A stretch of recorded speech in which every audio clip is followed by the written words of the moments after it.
अब ध्यान दीजिएगा दोस्तों कि इकोनॉमिक्स के कुछ टर्म हो सकता है कि आपको पहली बार में समझ ना आए, हो सकता है। हम भी पहली बार इकोनॉमिक्स पढ़ रहे थे तो बहुत चीज पहली बार में समझ नहीं आया था। तो जो टर्म आपको समझ में नहीं आएगा उसके लिए हड़बड़ाना नहीं है कि हमें इकोनॉमिक्स समझ में ही नहीं आ रहा है। बहुत स्टूडेंट क्या होते हैं कि इकोनॉमिक्स के कुछ पॉइंट को अगर नहीं समझ पाते हैं तो इतना ज्यादा टेंशन ले लेते हैं कि जो समझ पाते हैं उसको भी नहीं समझ पाते। बात समझे कि नहीं समझे?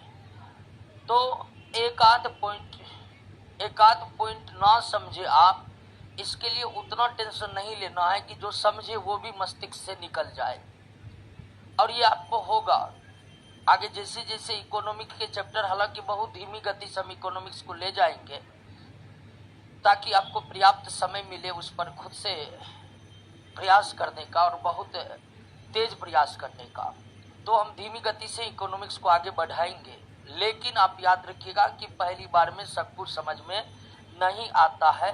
दो चार पॉइंट नहीं समझिएगा, इसके लिए कोई दिक्कत नहीं लीजिएगा। जैसे ही आप प्रश्नों को कीजिएगा, चैप्टर के लास्ट में प्रश्न है ना, जैसे ही प्रश्न को आप क्लियर कीजिएगा आपका सारा टेंशन खत्म। क्योंकि इकोनॉमिक्स में भी इस बार गारंटी है कि क्वेश्चन नोट से बाहर नहीं आएगा, आएगा तो उसे कोई नहीं बनाएगा। और पहला चैप्टर